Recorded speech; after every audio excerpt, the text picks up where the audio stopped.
హరే కృష్ణ. ఈరోజు నుంచి మనం నిత్యానంద మహాప్రభు లీల గురించి తెలుసుకుందాము. మొదటగా నిత్యానంద మహాప్రభు బాల్య లీల గురించి తెలుసుకుందాము.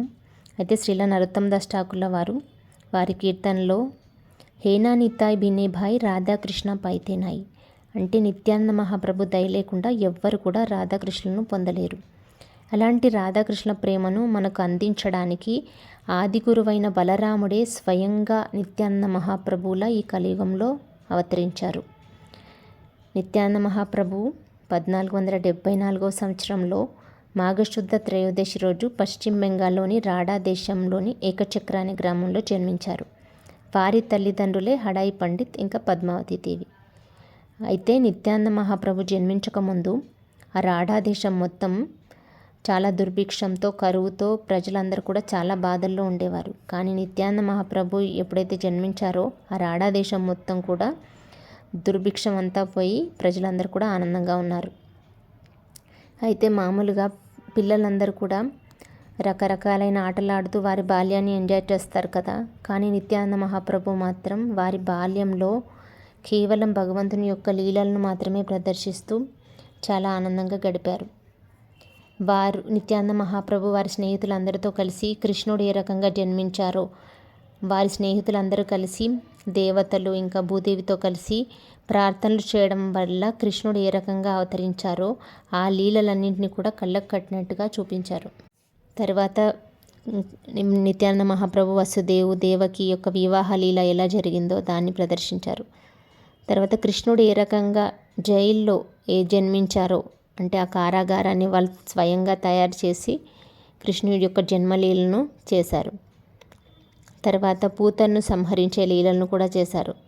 తర్వాత ఒక బండిని విరగొట్టి శకటాసురు లీలను ప్రదర్శించారు. కృష్ణుడు ఏ రకంగా అయితే వెన్నను దొంగలించారో అలాంటి లీలను కూడా నిత్యానంద మహాప్రభువులు చేశారు. తర్వాత నిత్యానంద మహాప్రభు వారి స్నేహితులందరూ కలిసి ఆకులతో ఒక పాముని తయారు చేసి కాళీయ మర్దన లీలను చేశారు. తర్వాత తాళవనానికి వెళ్ళి ధేనుకాసురుని ఏ రకంగా వధించారో ఆ లీలను చేశారు. తర్వాత రకరకాల అసురులు బకాసుర, అగాసుర, వత్సాసుర వీళ్ళందరినీ కూడా వధించే లీలను చేశారు. తర్వాత కృష్ణుడు ఏ రకంగా అయితే గోవర్ధన పర్వతాన్ని ఎత్తారో ఆ లీలను చేశారు. అంటే వాళ్ళందరూ కూడా అక్కడ ఒక బృందావనాన్ని తయారు చేసి అక్కడ చాలా రకరకాలైన ఆధ్యాత్మికమైన ఆటలను ఆడుతున్నారు వాళ్ళందరూ కూడా. తర్వాత కృష్ణుడు ఏ రకంగా అయితే గోపికల వస్త్రాలను అపహరించారో అలాంటి లీలలను, బ్రాహ్మణ పత్నిలను కలిసే లీలను చేశారు. తర్వాత అక్రూరుడిగా వచ్చి కృష్ణుడిని బలరాముని ఏ రకంగా అయితే కంసుడి యొక్క రాజ్యానికి తీసుకువెళ్లారో అలాంటి లీలను చేశారు. అయితే వారందరూ కూడా నిత్యానంద మహాప్రభు ఇన్ని లీలలు చేస్తున్నప్పటికీ కూడా అక్కడ ఉన్న వాళ్ళందరూ కూడా నిత్యానంద మహాప్రభువే భగవంతుడు అనే విషయాన్ని తెలుసుకోలేకపోతున్నారు. ఎందుకంటే నిత్యానంద మహాప్రభు యొక్క మాయాశక్తి వల్ల వాళ్ళందరూ కూడా తెలుసుకోలేకపోతున్నారు నిత్యానంద మహాప్రభువే భగవంతుడు అనే విషయాన్ని. తర్వాత నిత్యానంద మహాప్రభు వారి స్నేహితులందరూ కూడా మధురా నగరాన్ని నిర్మించేసి అక్కడ తిరుగుతూ అక్కడ ఏ రకంగా అయితే కృష్ణుడు కుబ్జాని దగ్గర నుంచి చందనాన్ని స్వీకరించే లీలను చేశారో ఆ లీలను చేశారు. తర్వాత కంసుని ఏ రకంగా వధించారో ఆ లీలను చేశారు. సో ఈ రకంగా నిత్యానంద మహాప్రభు వారి స్నేహితులతో కృష్ణుడు ఏ రకంగా లీలను చేశారో ఆ లీలలన్నింటినీ కూడా చేస్తూ చాలా ఆనందంగా గడిపారు. తర్వాత నిత్యానంద మహాప్రభు వామనుడిగా వచ్చి బలి మహారాజు దగ్గర ఉన్న 3 అడుగుల నేలను ఏ రకంగా అడిగి 3 అడుగుల నేల ఏ రకంగా తీసుకున్నారో ఆ లీలను కూడా చేశారు. తర్వాత నిత్యానంద మహాప్రభు ఏ రకంగా అయితే వారధి కట్టే లీలను చేస్తారో ఆ లీలను చేశారు. తర్వాత లక్ష్మణుడిగా వేషం ధరించి సుగ్రీవుని ఏ రకంగా హెచ్చరిస్తారో ఆ లీలను చేశారు. ఒకసారి నిత్యానంద మహాప్రభు లక్ష్మణుడు స్పృహ కోల్పోయే లీలను చేశారు. ఆ లీలలో ఎప్పుడైతే నిత్యానంద మహాప్రభు లక్ష్మణ లీలలో లీనమైపోయి స్పృహ కోల్పోయారో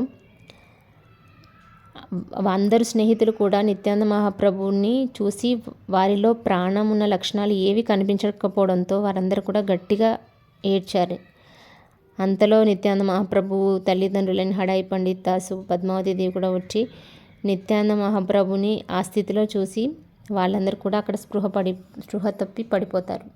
ఇదంతా చూసి అక్కడ అందరూ ఆశ్చర్యపోతారు. అప్పుడు వెంటనే వారిలో ఉండే ఒక స్నేహితుడు వచ్చి నిత్యానంద మహాప్రభు ఎందుకు స్పృహ కోల్పోయారో నాకు తెలుసు అని చెప్తారు. సో అక్కడ హనుమంతుడిగా ఉన్న నిత్యానందుని స్నేహితుడు ఎవరైతే ఉన్నారో వారు నిత్యానందుడికి ఎప్పుడైతే వైద్యం చేస్తారో అప్పుడు నయమవుతారని చెప్తారు. వెంటనే అక్కడ హనుమంతుడిగా ఉన్న వారి స్నేహితుడు వచ్చి ఆ ఔషధాన్ని తీసుకొచ్చి నిత్యానంద మహాప్రభుకు ఎప్పుడైతే ఇస్తారో వెంటనే నిత్యానంద మహాప్రభుకు స్పృహ వస్తుంది వెంటనే. సో అక్కడ ఉన్న వాళ్ళందరూ కూడా అప్పుడు చాలా ఆనందిస్తారు.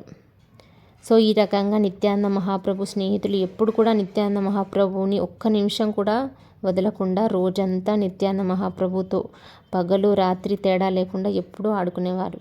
అయితే వారి తల్లిదండ్రులు కూడా ఎప్పుడు కూడా నిత్యానంద మహాప్రభుతో ఎందుకు ఆడుతున్నారు ఎప్పుడు తిట్టేవారు కాదు.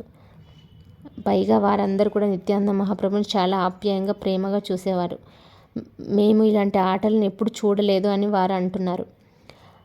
కొందరు అడుగుతున్నారు నిత్యానంద మహాప్రభుని, ఈ లీలలన్నింటినీ మేము అసలు ఎప్పుడు చూడలేదు, నువ్వు ఎక్కడి నుంచి నేర్చుకున్నావు ఈ లీలలని అడుగుతున్నారు వారు. వెంటనే నిత్యానంద మహాప్రభు నవ్వుతూ ఇవన్నీ నా లీలలే అని సమాధానం చెప్తారు.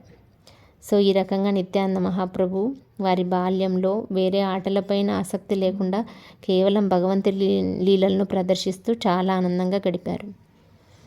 సో మనం నెక్స్ట్ క్లాస్లో నిత్యానంద మహాప్రభు తీర్థయాత్రల దర్శనం గురించి తెలుసుకుందాం. నిత్యానంద మహాప్రభు కీ జై. శ్రీ వృందావన్ దాస్ ఠాకూర్ కీ జై. చైతన్య మహాప్రభు కీ జై. హరే కృష్ణ.